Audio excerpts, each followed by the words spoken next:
So don't try and build confidence in what you're doing. Build evidence. Because when you build the evidence, confidence comes. Confidence comes as a result of the evidence.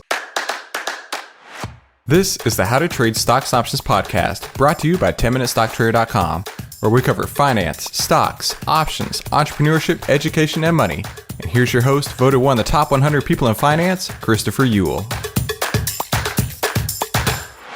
Are you ready to effortlessly take the guesswork out of trading in only 10 minutes a day? Well, the 10-Minute Trading Room is exactly what you've been looking for. Head to 10-Minute Trading Room right now to learn more and trade alongside us inside the 10-Minute Trading Room. Be sure to like, subscribe, and watch all of our past episodes. Good afternoon, traders. Happy July 25th, year of our Lord 2023.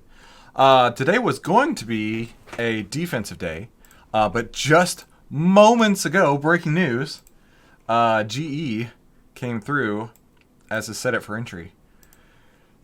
Had a buy signal a couple weeks ago. The chart just set up today after earnings. In fact, let me take off all the annotations here. So we're going to roll through this and do the whole process top to bottom with GE as if we are going to buy it right now. But before we do that, let's do our market analysis.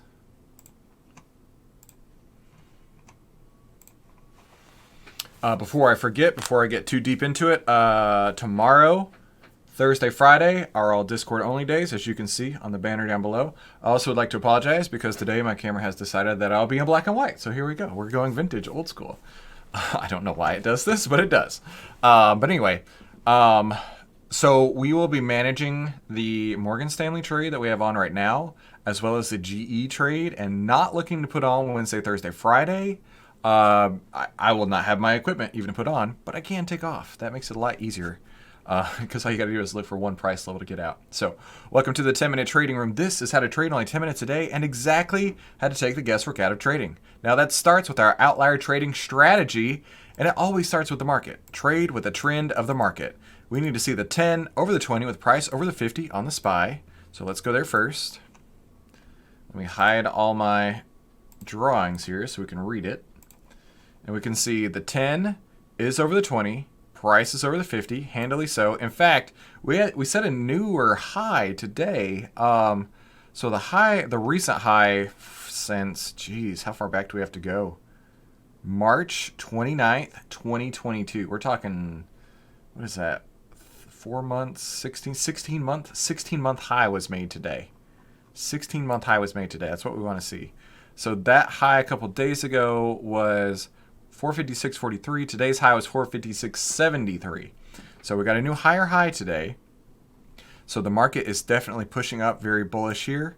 Next, the MMFI, percent of stocks above their own 50-day moving average, kind of peaked out, but it's still trending upward, which is what we want to see as well. So both of these are bullish. So that is going to push us forward into the next step.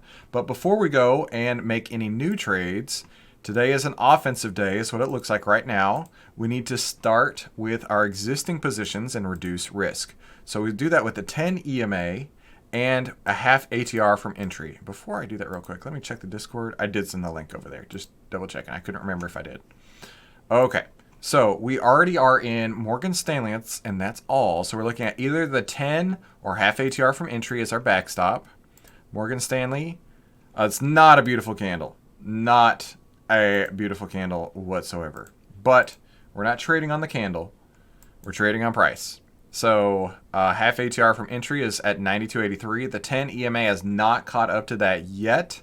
So we're still following the 92.83 as our backstop, which is a half ATR. So we're good on that. Next, the profit target on Morgan Stanley. Let's go look at that real quick.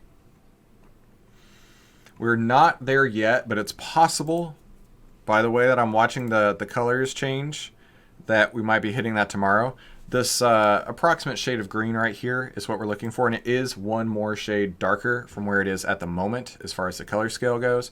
So if this is one shade darker tomorrow, that will be an exit point. That would be this here, 88D4B0. That would be our exit point from a profit perspective. I mean, it's a small winner. We'll take what we can get. but we're going to let that run as far as it can. So not taking Morgan Stanley off right now. So moving on to the next step, grab the outlier data to run the scanner. So I did that already, and I came up with these here. The only one that passed was GE, and this did not pass earlier, but it did pass in the last few minutes. So I was like, okay, let's go through the whole process together. So we've got one that passed. We put it in the outlier scanner. We know all this is good to go. Next, we need a trend spider backtest followed by an outlier signals backtest. So you're going to watch me manually do this. So let's go to GE. You can see it jumped up on earnings today, just like Morgan Stanley did. That's not something to be scared of. If it maintains that, that's a great launching point. All right, so GE. Where's the button I'm looking for? Strategy tester. Outlier theory long, hit run. This is my theory. So it has a positive expectancy here at 44%, so that's good. Next, the outlier signals backtest. Now, the way that I do this is I do it kind of basic, kind of behind, but hear me out. Follow along. So we're going to go to GE. We're going to go to the heat map view. And we're going to start here at sell at August 24th. Go back to SPY, enable all that. SPY, was it trending up or down on August 24th? See, this is what I mean. This is very manual. August 24th, it was, this was inconclusive with price below the 10. So in all reality, I would not have sold that because this is a mixed signal right here. So that doesn't count. By October 19th. Let's go to October 19th and the SPY first. Because we're letting the trend tell us if we're going to trade it or not. We would not buy it there because we don't have the signals crossed over. Next, sell November 30th. Would we short sell here? No, we would not. Buy January 6th. 10 was not over the 20, but it did have some good momentum behind it there. So, but we would not have bought that. Sell, short sell on February 8th. Like I say, this is a manual process. We would not short sell here. Buy March 30th. We're just looking for a confluence of the market with these signals before we start jumping in. And there. Okay. So that is crossed over. Everything does look good from a bullish perspective for March 30th on this candle. Okay, next. We go to the RSI of that. The RSI is 5509. The RSI of GE on March 30th, I believe. Yeah. Was 6470. Yes, I would have taken this trade. Why did I go through that? The reason being is part of our strategy, as you know, is relative strength. Like that's a core component of it. I'm not even going to entertain backtesting a trade that does not hit the relative strength that we need to see. And an easy back of the envelope way to do it is the RSI of your stock greater than the RSI of SPY on that same date? In this case, yes. So I would have taken this trade. So that was buy on January 6th. And then it looks like it hit the exit point very quickly, January 12th. So on January 12th, it hit the shade of green that I am using for the exit points. So that was January 6th to January 12th. Top of that candle. That's the 6th. No, that's not the 6th. Not January, duh, hang on. March 30th. And then April 12th, it had a sell signal. Sorry, I was looking on the wrong spot. A sell signal on April 12th. So if we held it that far, April 12th would have been right there. So basically flat. In all reality, we would have closed it here for a 51-cent loss. So just a tiny loss because it closed under the 10. Do you see why I did that, right? We're using our same exit strategies, to define exit points in our backtest. So this shows one loss which is not enough data to make a huge decision. April 12th was the next date. Would we short sell on April 12th? No, because it's still trending upward. You know, sometimes you stop out, and that's okay. So we'll go to the next setup here was July 13th. July 13th.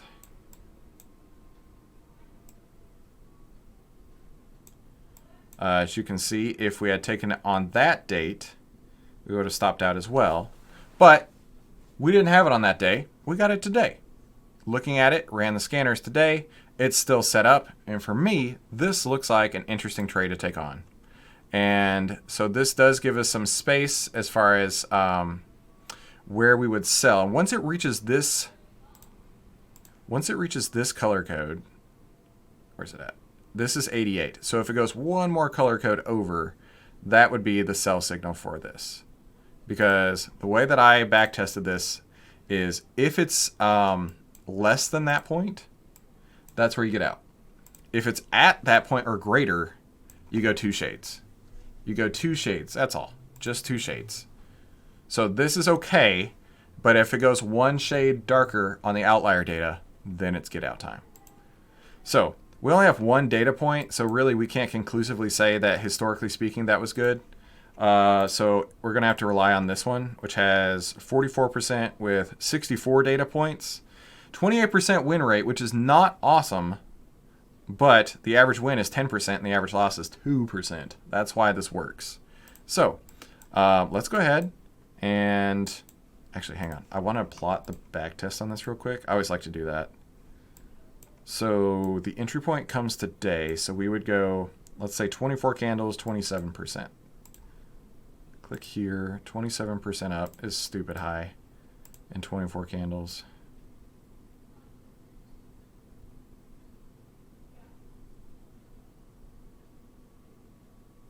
There. That's what the back test is going to plot, which is absolutely ridiculous. But I'll take it. Okay, so we got the back test on there. Like I say, 1 data point does not give us enough data to really be objective with that. So we're just going to rely on the TrendSpider one. Next, relative strength. I'm sorry, this is the liquidity part. If we had more than one, we'd start with the highest relative strength and work down. Like I said, today was going to be working through GE. But let's go to the GE option contract. GE, what is the word I'm thinking of? Option chain, GE. Looking at the calls, we're going to go to open interest. Oh yeah, we got lots of opportunities here. 21 days to expiration, 250 plus open interest, less than 50 cent bid-ask spread, 20% or less extrinsic value. So that one looks fine, and this one looks fine. That's 10 cents, that's 15 cents. This one's fine too, that's 15 cents. Extrinsic, okay, so that's half extrinsic. $2 on $4, we're not going to do that. $1.27 on 635 is how much? 20% right there. So you wouldn't have to go that much higher. I mean, that saves you $1.50 as well per contract. So that one looks good to me. What is our last steps here? Anything else to do? Ah, that's right. Get the right position size. Get your position size. You can always use the what is the word I'm thinking of? The relative strength scanner that we've had for ages and ages and ages. You can still use that to get the relative strength size. I'm sorry, the approximate position size that you need. Or you can use this formula. The point here is to not over leverage into any one trade, but to base it on the ATR value of the movements, right? How big is the ATR value right now? 2.27, or I'm sorry, 2.20. So if we got in right now, we're only taking $1.10 of risk, right? Remember that, right? If we got in at this very moment, we're only taking $1.10 of risk. So 117 minus 1.10, 115.90 would be our exit point.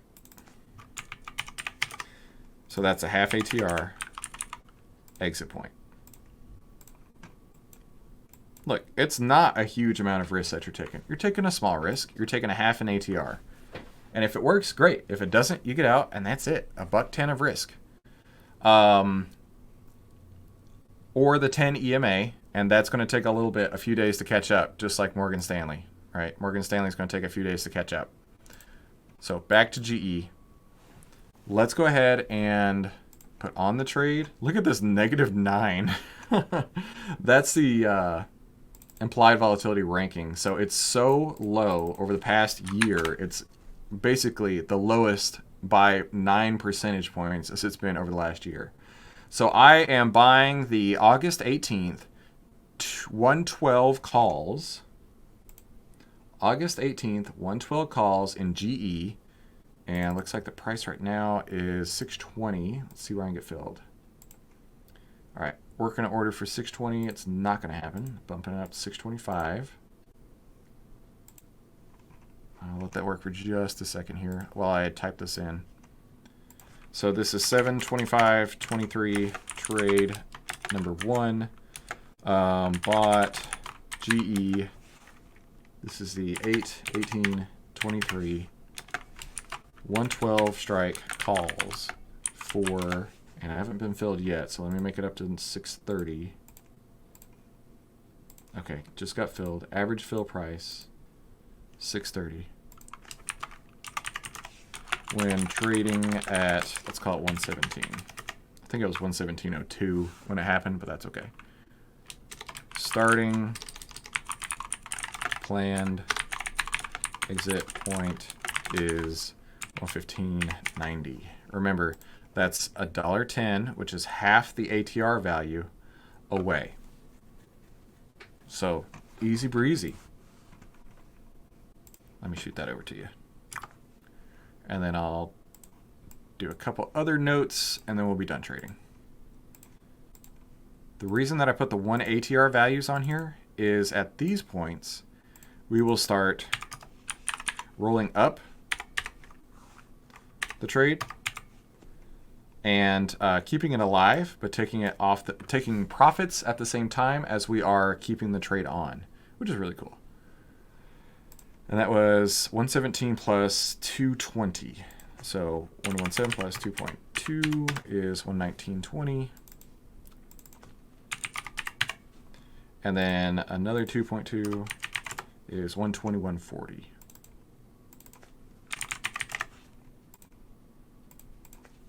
Plus 2 ATR.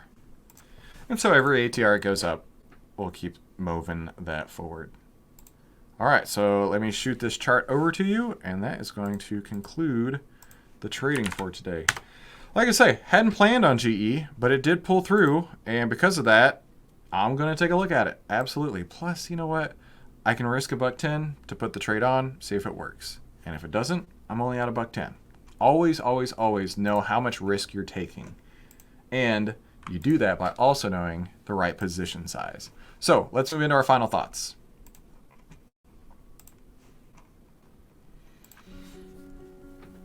Okay, so this is the final thoughts of the week. Don't forget, the next 3 days we will be Discord only, and these are going to be very easy to manage. I can just shoot you a planned exit point each day, and if it crosses under that, we get out. If it doesn't cross under that, we keep it. Easy breezy. And if it does hit those profit targets inside of Outlier, I can see it on my phone, and I'll text you and let you know. I thought this was really good. So I don't know if you know who Alex Hormozi is, but he's an entrepreneur, and I actually have a book that he wrote. I know he's about to release another book. But I saw this and I was like, this is actually really applicable to trading. Don't build confidence. Don't build confidence. Don't sit there and like trying to psych yourself up and say, this trade's going to work. I know this trade's going to work. Build evidence. And confidence comes as a result of evidence. But how do you build evidence? The way that I build evidence? Hitting the strategy tester, hitting the backtest, hit and run, and seeing over the last 3 years of data, 64 positions with a 28% win rate. Doesn't sound all that hot. Honestly, doesn't sound all that hot. But when you take into effect the average win is 10%, the average loss is only 2.9%, that's how that makes money. That's how the game is played. Keep your losses smaller than your wins, and you can still have a 28% win rate and be well ahead of the game. Be very profitable. So don't try and build confidence in what you're doing. Build evidence. Because when you build the evidence, confidence comes. Confidence comes as a result of the evidence.